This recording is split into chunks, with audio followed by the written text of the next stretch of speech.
Hey everybody, and welcome to DMX Canadian Motocross Weekly, presented by Renegade Fuels. I'm Kyle Clares, along with MX Forum's Billy Rainford, and here we are today, Saturday at Ste Julie here in Quebec. And Billy, it's going to be another hot weekend here. It is. I mean, we had that a couple days ago. We're not going to have the same humidity that we had. Thankfully. It was up around 38, 40 degrees, 42 with the humidity. It's supposed to be about 26 tomorrow. The humidity has dropped a little. Still hot, so it's still going to be a factor, but nothing like it was this past week. Well, definitely. Well, we already see Amateur Day underway. There's some fast intermediates here already, kind of showing us a little bit of a preview for tomorrow. Track looks great. Lots of elevation changes. They're definitely going to have to put some water on it tonight to keep the dust down. But also, I think one of the big stories going into this weekend is last year, this was the race that ended Colton Fastiotti's season after a horrific crash. And that step-down ski jump is already looking a little sketchy today. And then Fingergate.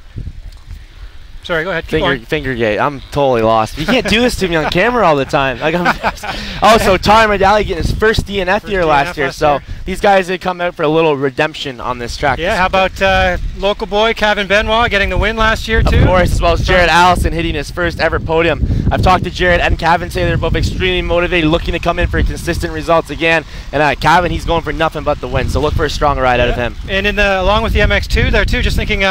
Young Michael De Silva's having a great race out there with Brad Dool out there in the intermediates today and the amateur day, which by the way is packed here in Quebec. The pits are full, the gates are full. There are even two separate gates of women's racing. This is the best pit setup we have seen all year. Yep. Hats off to Brett Lee, CMRC, set this up. You know, everything's in nice and tight. It looks good, and it's a pretty cool atmosphere here. Oh yeah, it looks fantastic. Going to be Brad Dool is not going to move up and try to qualify for the pros tomorrow, but Michael De Silva is. So watch for him to be up in there and do pretty well. Brad Dool wants to race Loretta's, I believe, in B class this year. So the last thing they want to do is score points. But as you're talking about the pits, it's great setup here. It's Pat. KTM has an awesome hospitality setup.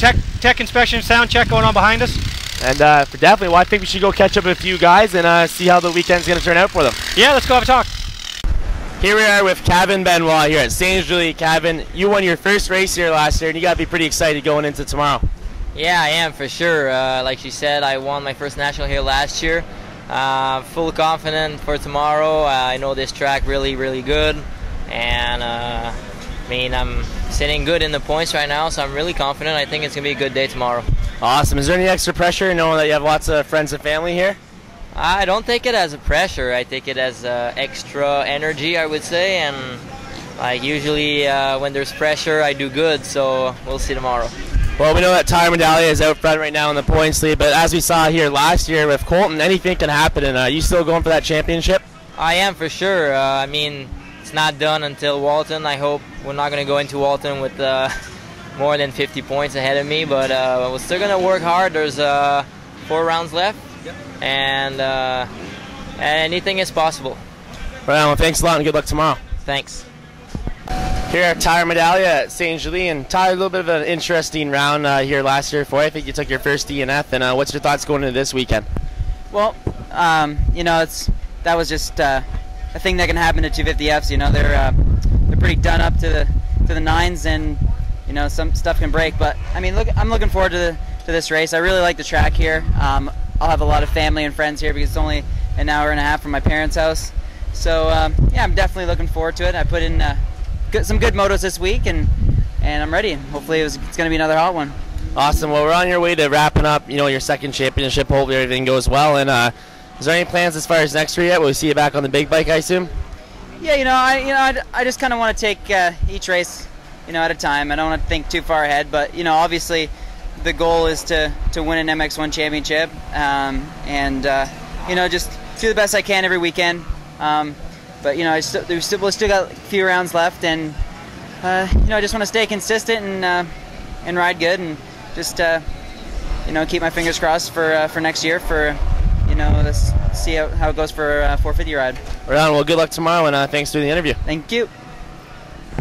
Here we are with Jared Allison from the Blackfoot Direct, the Amalube Troy Lee Designs racing team. And Jared, we are here at Ste Julie, where you actually hit the podium for your first time last year in the MX2 class, now up in the MX1 class, but you have to be looking forward to tomorrow.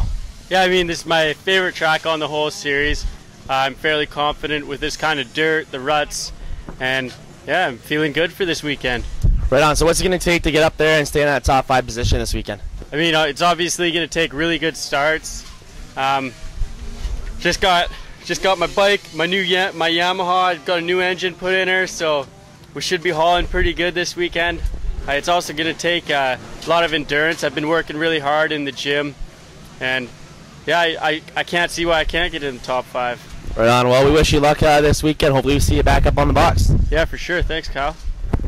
Welcome back to DMX Canadian Motocross Weekly here at our Saturday update. Well, you guys got the scoop there, Billy. As you saw, you had Medaglia, Jared, Allison, and of course Kaven Benoit. Yep. Everyone seems pretty confident about going into tomorrow. Everyone seems to love this track. I mean, last week we had the sand to go for the heat. This week, this is what I was calling earlier. Call it a racer's track. I mean, it's fast, there's good jumps, there's going to be some sweeping turns, there's going to be berms. You get it all here, so I think the fastest guy is definitely going to win. It's not sand special, it's not mud race, it's going to be flat-out motocross racing. Exactly, so you think I should bet Jason Hughes double or nothing on Gurkey? You got the chance to bet double or nothing on Gurkey. No. Gurkey top 3. Bad, I'm turning into a gambler. This is bad. Yeah, he's turning into a gambler, but I say you take it. I say you take it. This is bad. Well, anyways, like we said, great turnout here at Ste Julie this weekend. 50 racing just wrapping up behind us now, and the amateur racing's going off the hook. So check out. Thanks a lot for tuning in, and we appreciate you guys tuning in to DMX and MX Forum.